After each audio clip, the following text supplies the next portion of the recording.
Hello, everyone, and welcome to our University Business Web Seminar here today, which is entitled Building an Inclusive Online Learning Environment that Nurtures Safety, Connection, and Problem Solving, which is brought to you by the generous support of our sponsor here today, Cipher Learning. Now, before we get started, I would like just to share a few housekeeping items with you, and we'll get right onto it. If at any time you need any technical support today, please just use the chat panel, which you can find on the bottom right-hand side of your screen. Then you just have to select on my name, which is Stephen Blackburn, host or presenter, and then just type in your message, and I'll get back to you as quickly as I can. I'm also about to submit a phone number and access code into the chat that you can dial into if you want to listen in privately or if you don't have any speakers, so look out for that as well. We will also be welcoming any questions that you have here today at the end of the presentation with a Q&A session that will be happening near the end. So you can submit a question by using the Q&A panel, which you can find also on the bottom right-hand side of your screen. Then just send your questions to all panelists so we can answer them live on the air. If you currently don't see the chat or the Q&A panels, just look again to the right side of your screen and then click on the expand triangle, and that is located in front of the panel name to make sure you have access to it.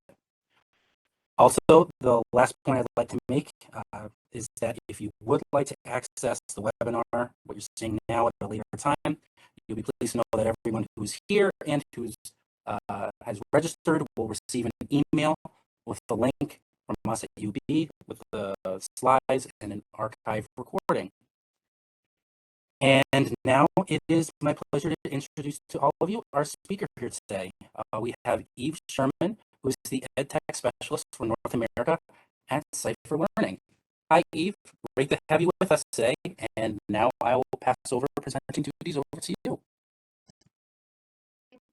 Thank you so much, Stephen. I'm so excited to be here with all of you today as an educator, an EdTech enthusiast, and someone who's really passionate about diversity, equity, and inclusion, especially in education. So let's get started. So welcome to building an online inclusive learning environment that nurtures safety, connection, and problem solving. So I am a licensed educator, I'm a volunteer youth crisis counselor, and I have a bachelor's and master's degree from the North Carolina State University. My passions include activism and advocacy for public education and for social justice, which is why I'm so excited to present this material to you today. So the purpose of this webinar is to provide instructors and educators in a university or in some educational institution with inspiration and tools to build an inclusive virtual learning environment. So, with that being said, I'd love to start off by hearing from you. So my question for you, my attendees today, is what are you hoping to gain from this webinar today? Is it A, foundations of building community, B, tools for meaningful collaboration, C, an opportunity to make connections with other leaders in education, or all of the above? So please go ahead and participate in that poll, which should show up in the polling on the right side of your screen.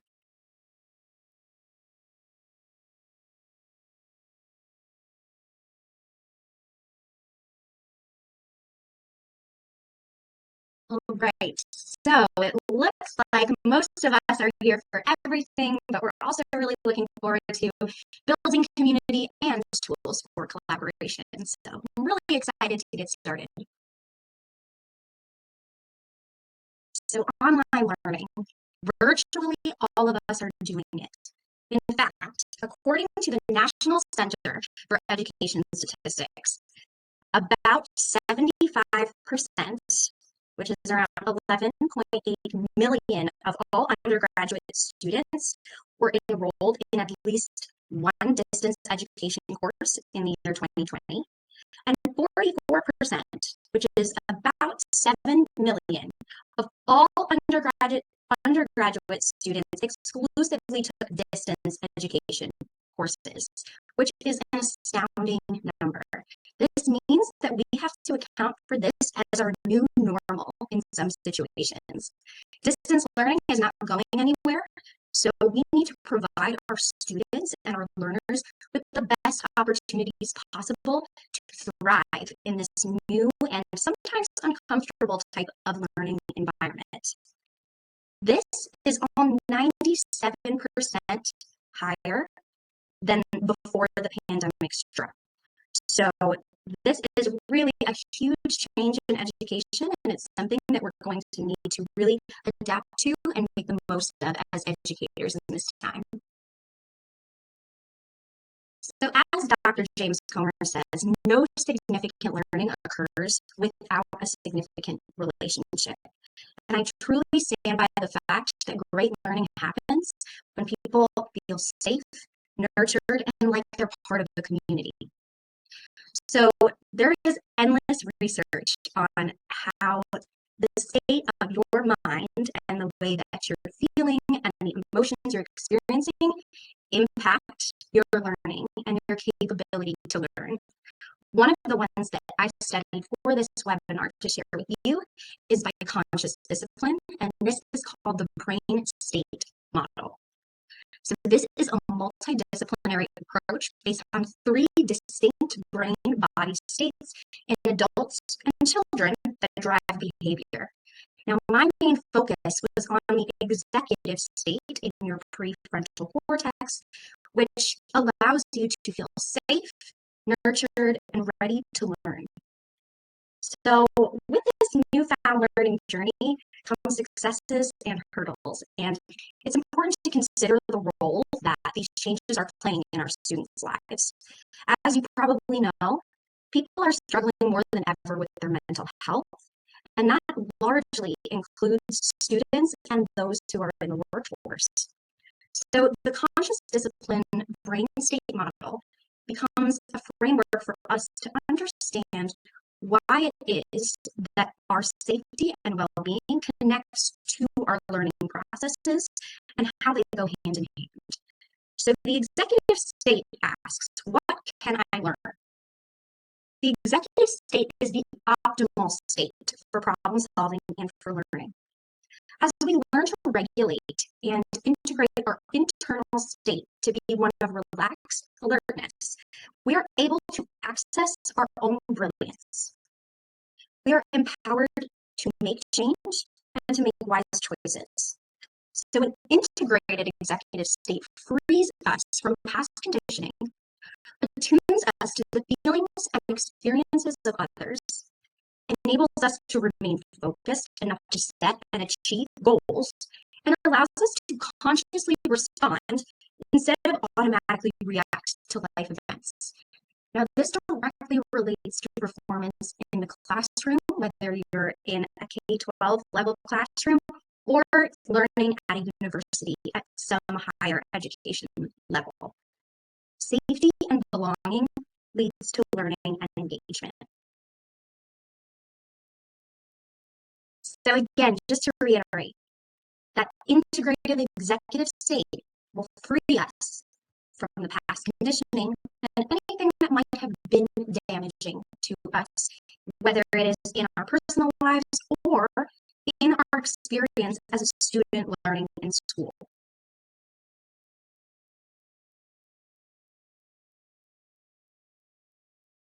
Now, building community is a really big part of ensuring that your students feel safe and nurtured in your classroom space. So how can I do this? Building community and camaraderie in an online learning space has never been more important, and it starts on day 1 of students enrolling into your courses. Dare I say, even before you introduce your content. So building community and building rapport nurtures psychological safety and belonging in that classroom culture. In a community, every voice matters, and every identity must be represented fairly, and everyone must be seen, or at least feel seen. This starts with knowing your students as individuals before attempting to know them all as a group. So how do we do that?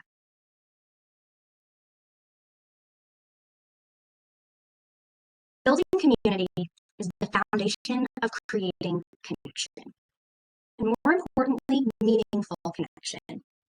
Now, this connection can be formed between members of your course or your specific class, and you yourself as the leader and the educator.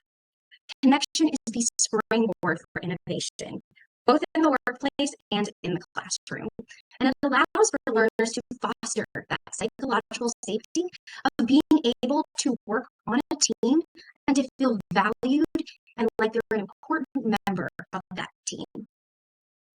And psychological safety in a learning space also leads to motivation. So the more safe I feel to be able to share what it is that I know and to share my ideas without fear of ridicule, the more open I am to learning from others and learning for myself. So, what does it mean to create a learning community that is psychologically safe? Now, the building blocks for community are infinite. And I'm definitely not the first, and hopefully will not be the last person who has an idea of what it looks like to build community and who has inspiration in how to do so. For the sake of our time together, though, I have broken down the process into 3 different pillars.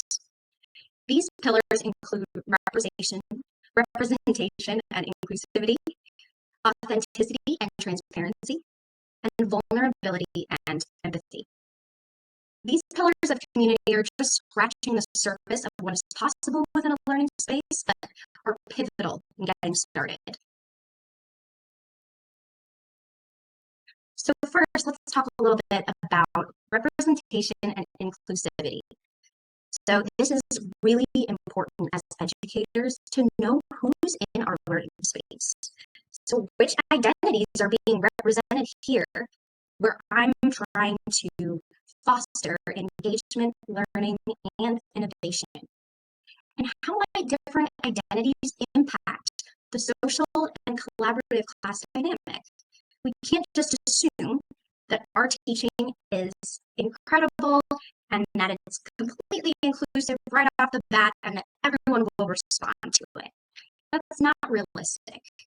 So some ways that you can improve representation and that you can foster inclusivity is to get to know your students better and to allow them to get to know each other in a public way. So I work for Cipher Learning, and we have a learning management system for K-12 and higher ed called Neo LMS. So something that I've used within our system, that's something that you can use in your learning system, is surveys. Surveys are a great way to get to know things that make your students unique and to know what you're bringing to the table or what they're bringing to the table. So on the first day of class, something that I do is I have students fill out a survey, whether it's built in as an assignment type in my learning management system, or it's one that I'm using from an external tool. This survey will ask questions like, where are my learners from? What are some of their interests? Maybe their area of study, past internships or hobbies. Maybe there are elements of their identity that they think it's important to share with me that will help me understand them better as a teacher. This does not have to be something that is public, but it is something that can help you as an educator really get to know each player or key player in your classroom. Another option is to create a Flipgrid, a voice thread, or to utilize a video authoring tool to make yourself visible to your students. So for example, if you're creating content that is either self-paced or asynchronous, you can utilize multimedia tools to show your students who you really are and to allow them to feel represented in showing who they are. This also provides an opportunity for you to get to know more about the situation that your students are in, whether that's at home, whether that's financially or in a socioeconomic type of way. It allows you to learn more about the accessibility that your learners have or don't have, and how you can improve upon your practices in guiding them towards success. So that gives you a really great way to see your students and to have your students see you, to humanize you as their leader of the class. Another thing that you can do is you can start off by creating a little introduction for your learners to show them this is who I am. You get to know me as a person, not just a figure, and allow them to do the same so that they can get to know their classmates just like they might in an in-person setting. There is a layer of difficulty when it comes to creating community online because you don't get that authentic in-person engagement. So making your experience as authentic as possible is necessary in this time. Another thing that you can do is if you are synchronous, or even if you're not, you can host web conferences that are like informal group meetings. So in the first few weeks of class, I'll post times when students and I can get together outside of either my office hours or time that they might utilize to learn academically with me. And these meetings are in groups of 4 to 6 students typically, and they're purely voluntary. Now we'll meet for about 45 minutes, sometimes even an hour. And the rule of these meetings is that we don't discuss class. This is a time for me to foster connection with my students and to build community so that they feel like they can rely on one another and trust one another. You can't trust someone you don't know and that you don't feel welcomed by and supported by. So it's our job to start the trend of showing students that this type of connection building is possible. Now, with representation and inclusivity, it's so important to know your students. You have to know what it is that makes them unique and how you can use that to help them become stronger in whatever field it is that you're helping them succeed in. So you might ask yourself, how am I creating opportunities to include each student's identities in my learning space? That can have to do with culturally relevant material. That can also have to do with assessing your student engagement. So trying to determine in some informal or formal way how well you're actually engaging your learners to contribute to class material and how much they're willing to, without you pushing, share their ideas. You might want to utilize a reporting feature like we have in Neo LMS, or some way to determine analytics or to create reports based off of either attendance, participation, or some sort of discussion forum. Students are able to kind of give you an idea without explicitly stating how they're feeling as to how well they're warming up to your material, how safe and included they feel in the material you're presenting, and when they feel like that material is relevant, they're more likely to engage and to be part of it. Now, what you can also do, as most teachers are really well versed in, is utilize your data in student success to evaluate the results and reflect on your practice. So if you notice that certain students tend to be more successful with certain types of content or certain types of instructional strategies than others, it's important to ask ourselves why. For example, are there students of color that are possibly performing worse in some areas or better in some areas than your white students? Or perhaps some students have access to more technology and have more maybe socioeconomic advantage that might prevent them from reaching out for help because they think they can do it themselves, or it might prevent you from seeing that certain students are struggling that might hide it well. I also want you to ask yourselves, is my content reflective of folks of different ethnic, religious, or that are neurodivergent in some way? So how can I, as an educator, reframe what I'm teaching to make it more inclusive and culturally relevant to my learners? That's a huge part of representation and inclusivity that every educator needs to be able to assess before continuing the way that they've always done things. As well, we have authenticity and transparency. So something really important here to note is that your students will be paying attention to the way that you compose yourself and the behaviors that you model as the leader of your class, course, or your cohort. So it's important to think, what kind of communication have you been modeling for your learners? Did you just simply send them an email with the syllabus and expect them to do everything on their own? Have you provided times for students to get to know you and to provide feedback to you? And have you been transparent with your students?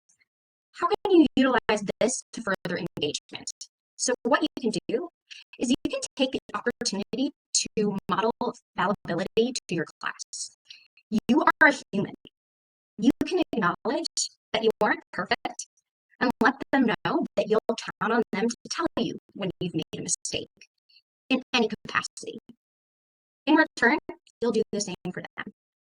And your students will give and take just as you might with a colleague. So for example, if you hold your students to the expectation that they can hold you accountable, they will do so, and then they will do the same for you, and you'll do the same for them. Now, this can provide a space for authentic relationship building and an opportunity to demonstrate what it looks like to share candidly and transparently. I don't know about you, but I value transparency because it helps me see that whatever they're saying, that person that's talking to me, it's just showing their humanity and that they're genuine people who are going through a journey just like me. And that journey might be different than mine, but it's not for me to judge. It's for me to just know that this person is trying their best. And transparency and authenticity allows us to show our learners that we're on this ride together and that we're all trying to succeed in our own right. So for example, when I have a hard day and I'm teaching, I'm open to sharing that with my students. Not everyone is, and that's okay. And this can be done on any scale that you're comfortable with as an educator. But if I'm having a tough time, I'll let my students know.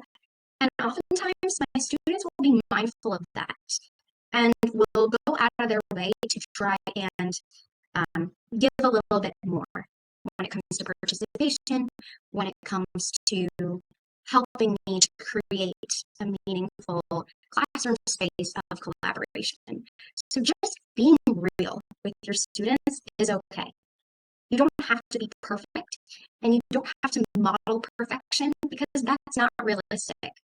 So showing your learners that I can have bad days, but I still show up and I'm willing to get done what I want to get done because you and your classmates matter to me. I mean, that creates community and trust like nothing else. Lastly, I want to talk about vulnerability and empathy. So vulnerability can be really challenging because it kind of asks a lot of us. We're opening people up to the fact that we might not be perfect and that we might be going through struggles, both as educators and as learners. Now, it's no surprise that this pandemic has presented a lot of new struggles for us. And that's not just for educators, but for students as well.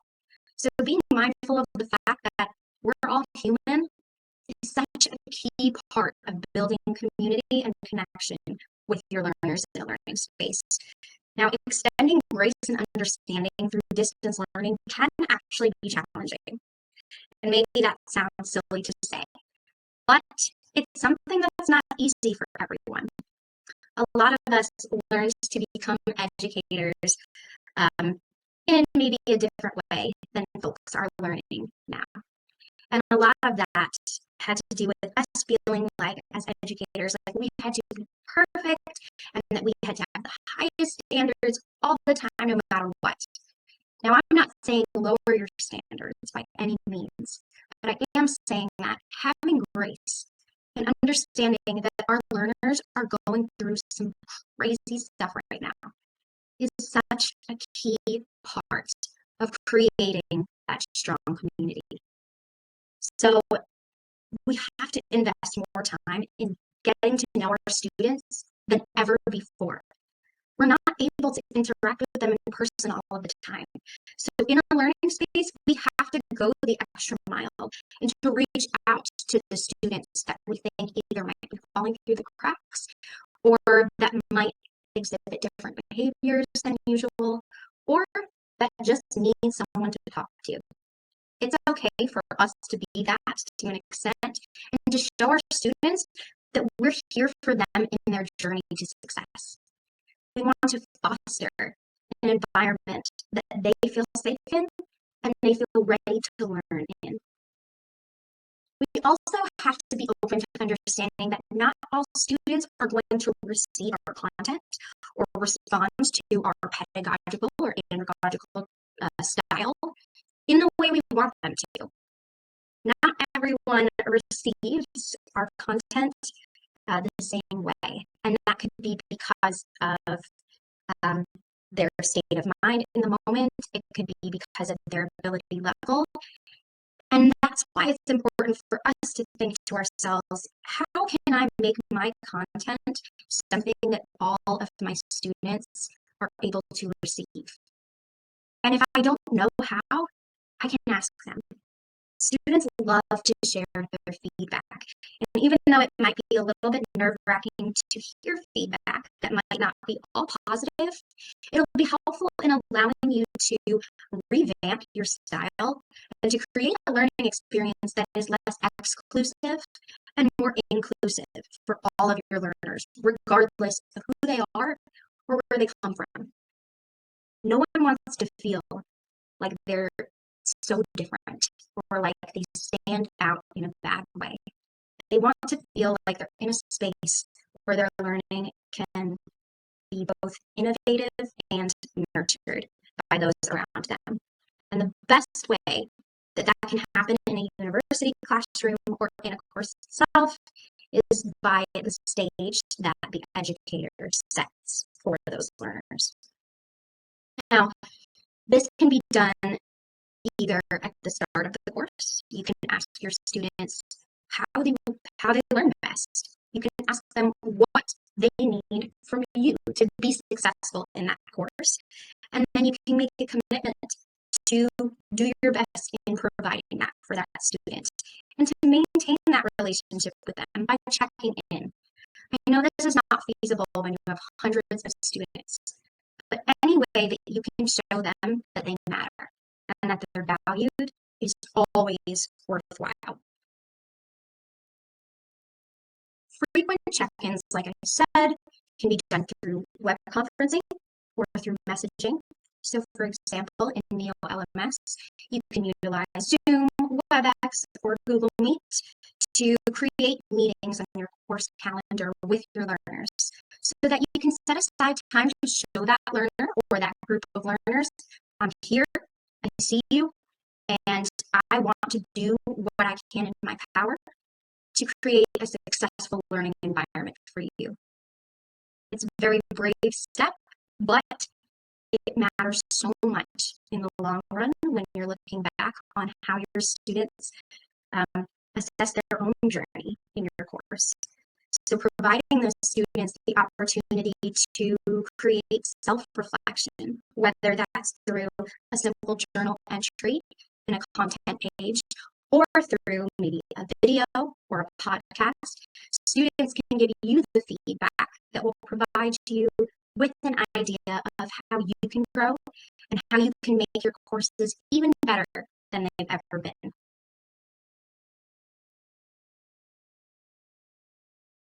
Now, some of the sources that I utilize today include Conscious Discipline, Harvard Education, and the National Education Statistics. Thank you so much. All right, perfect. Thank you very much, Eve. Very important topic, so glad that we got to hear about that for sure. So now we've come to the Q&A portion of our webinar today, where you can now send in your questions in, so Eve can answer your questions live on the air. Now, if you haven't already, you can send in your questions in writing, and you can do that by accessing the Q&A panel that we have right there. It's on the bottom right-hand side of your screen. It's the option next to the chat button. And if you don't see it, there should be 3 dots or an ellipses next to the chat button. Click on that, and that should bring you to the Q&A panel. All right, so one question that that's come in looks like it's about COVID-19 or just the pandemic and learning loss. But in what ways do you motivate students who might have experienced learning loss amidst the pandemic? That's a great question. Thank you. So one way that I have motivated students in the past is by helping them or giving them a role, an active role in the class. So for example, something that I did that might seem silly is I had a couple of my students who might have been a little bit disconnected during the pandemic create class themes. So some of those themes might include one student had a Shania Twain theme, whereas there were different Shania Twain songs for each day, and we utilized that to just create community and have some fun in class. Another thing that I like to do personally is to provide students a chance to sort of teach part of the class. So I'll allow students to research a topic, we'll go over it together, and then they get to engage the class in whatever way works for them and present the material that is of most interest to them relating to our course content. But it gives them that autonomy and ownership over their role in the class. Perfect. Thank you. And a question that did just come in.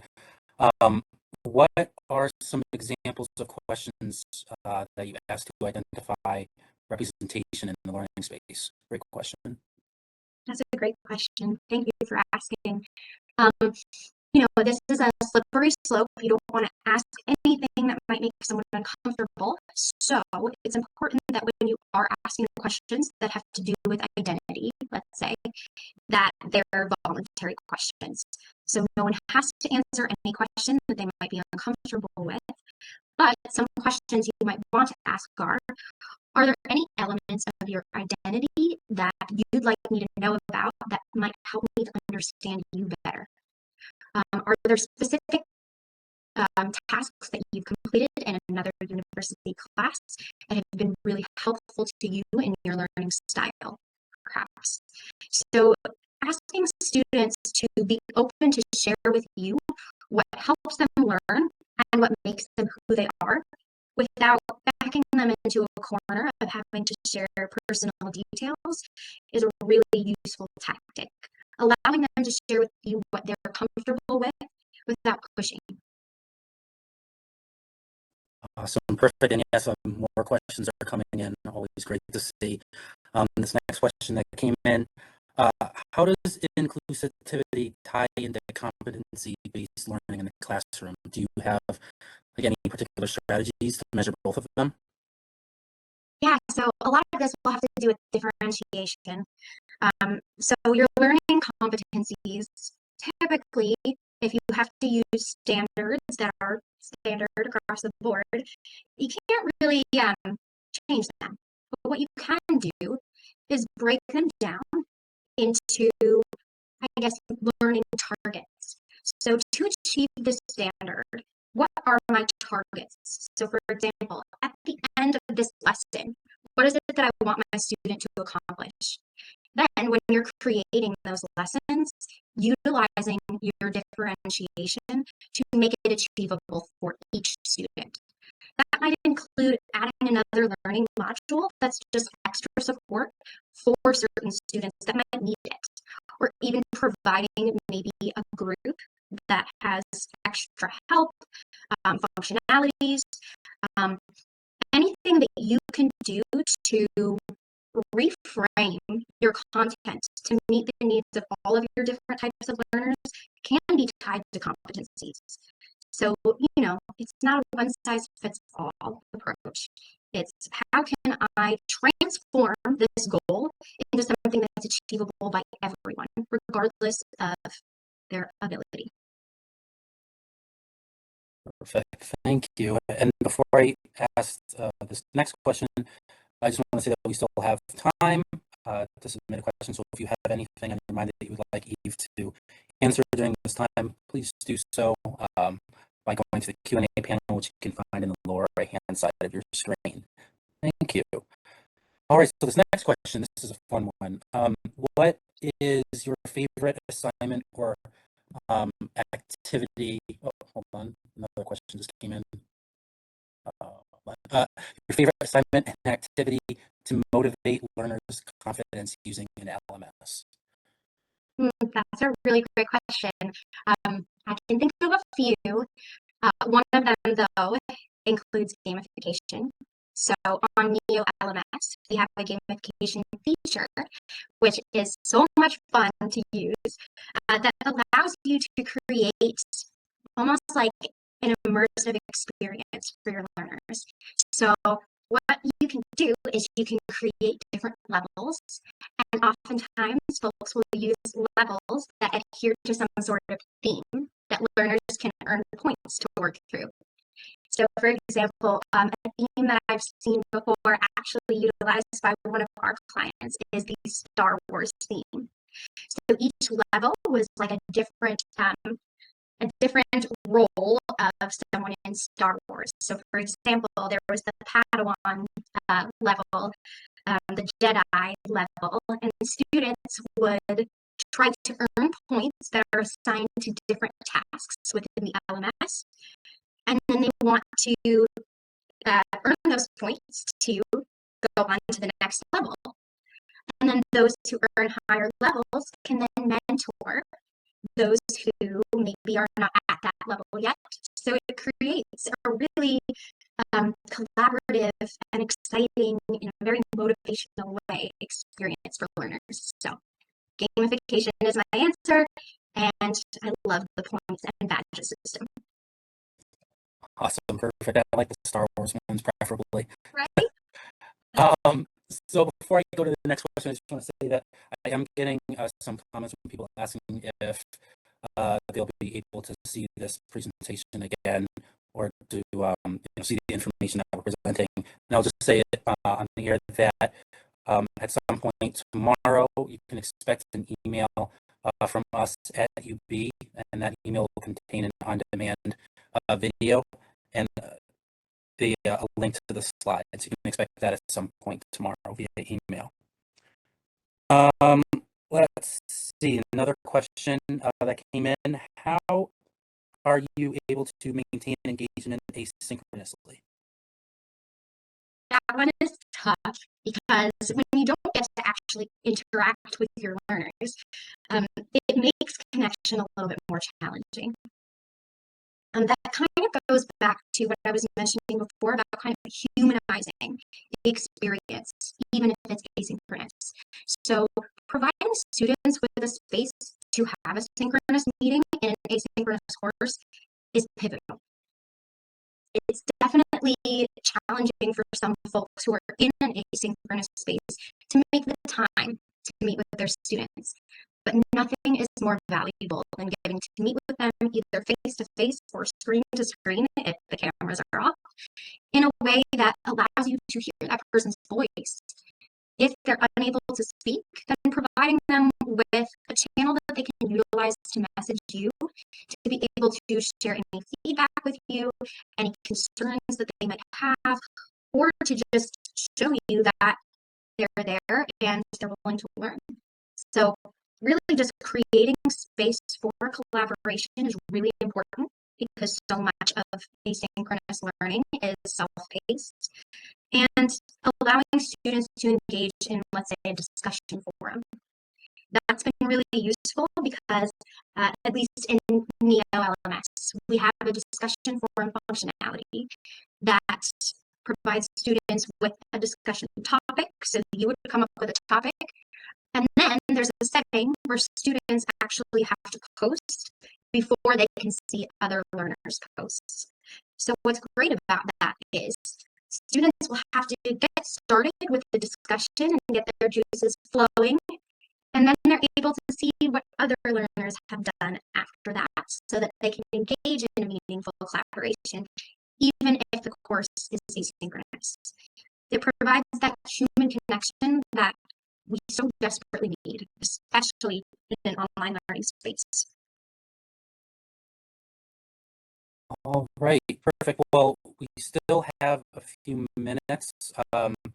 So I would like you, if there's any last words, Eve, that you'd like to say, just in case someone has another question that they'd like to type before we end for today.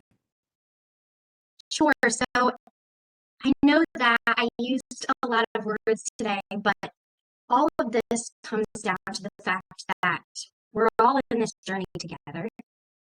And if it takes a little bit more effort to create an inclusive and safe community online, it's worth it. This is our new normal now. And even though a lot of us are back in person, like I mentioned, distance learning is not going anywhere. Every student wants to be in a class in which they feel valued, seen, and heard. And to do that in an online learning space, you need to show them that you're open for that experience and that you want their voice to be heard. And I know that it might seem a little bit like it's more effort and maybe it's not entirely related to university course content, but the best learning happens when students feel safe and valued. And you have to start with that as a foundation to be able to have active learning occur and to spark that innovation. Perfect. That would have been a great place to end, but one question did come in while you're giving those last statements. But so this person is asking, could you please mention some multimedia tools that you use for introductions?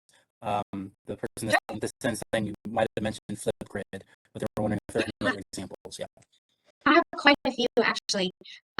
So I've tried it all. You know, as an educator, we're always trying to see what works. So at least in Neo LMS, what I do is I utilize the voice recording feature.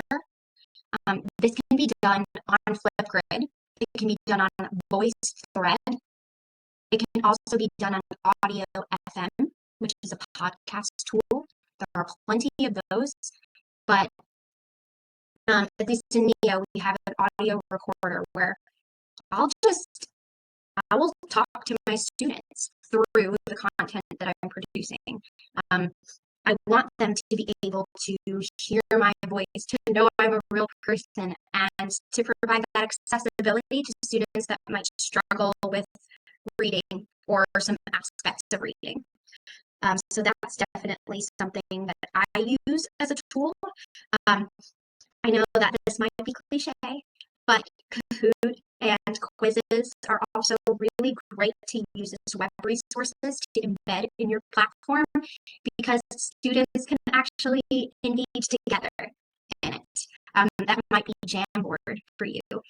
Any sort of tool that allows students to be able to work together and not just question and answer, or not just read a chapter, answer a question. Having sort of an immersive learning experience that explores different tools and different avenues to reach the same goal. Perfect. Thank you. So that was the last question that we received. That said, as I go through my closing slides in just a few moments, please, you in the audience, please feel free to continue submitting any questions, if any come to mind, and I'll make sure that they're sent over to our friends over at Cipher Learning so they can be answered at some point in the future. But first off, I want to thank you again, Eve, for your time here today. And of course, thank you to Cipher Learning.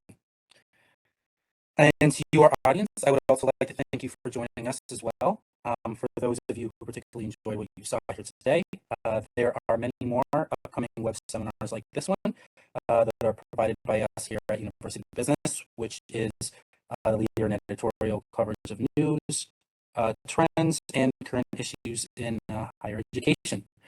We have a wide range of readers who subscribe for free here at UB, and they stay up to date with us online and in our newsletters and web seminars like this one.